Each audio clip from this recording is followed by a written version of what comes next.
Hello, this is Carl from LunchboxSessions.com. In this video, we will look at how the electrical solenoids operate a basic spool-type directional control valve, and we'll look at the mechanical override feature that lets you test for basic functioning of the valve. It is typical to find a coil of wire on each end of a 3-position directional control valve. The coil of wire, together with the valve tube that contains an armature and a push pin, make up what is known as a solenoid. Also observe that in the main valve body there is a spring on each end of the spool that helps return the spool to the center position when the valve is in neutral. The lines with the gauges labeled A and B are the work ports that typically connect to a hydraulic cylinder or motor. When we energize the solenoid coil on the left side of the valve, an electromagnetic field is created. The field pulls the armature in towards the center of the winding. The armature slides easily in a tube that is internally lubricated with hydraulic oil. The armature moves the push pin, and ultimately the push pin moves the valve spool. And now we see flow from the pump being directed to work port B. Did you notice that as the valve spool moved to the right, that the push pin and armature in solenoid B were moved to the right as well? Let's start all over again. Before energizing solenoid A, observe that the left armature has been moved all the way left in the valve tube, and a gap is present between the push pin on the left side of the spool.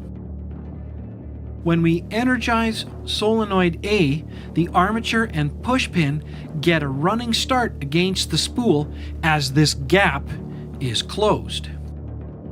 When the valve is returned to neutral, notice that the gap between the push pin and spool is now on the right-hand side. Whichever side of the valve has the push pin gap has a slight force advantage when that solenoid is next energized. In order to help with troubleshooting and basic valve testing, many solenoid valves include a mechanical override. A mechanical override is simply a pin on the outside end of the valve tube in the center of the solenoid assembly that can be activated with a small screwdriver or hex key. Pushing on the mechanical override is a simple way to find out if the internal parts of the valve, namely the valve spool, is still free to move and operating normally. Make sure that when you push the mechanical override, that no solenoid is still energized, especially the solenoid on the opposite side. As the mechanical override feature is more mechanically forceful than the electromagnetic forces of a solenoid, the armature in solenoid A is being pushed outward from the coil's center position, increasing the size of the magnetic field, which in turn increases the amount of current running through the coil.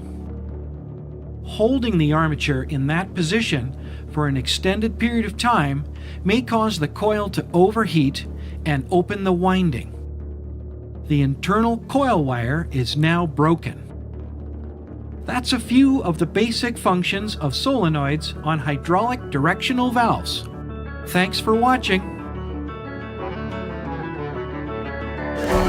We have hundreds of interactive resources like this live schematic, so you can try out your wild ideas without blowing anything up.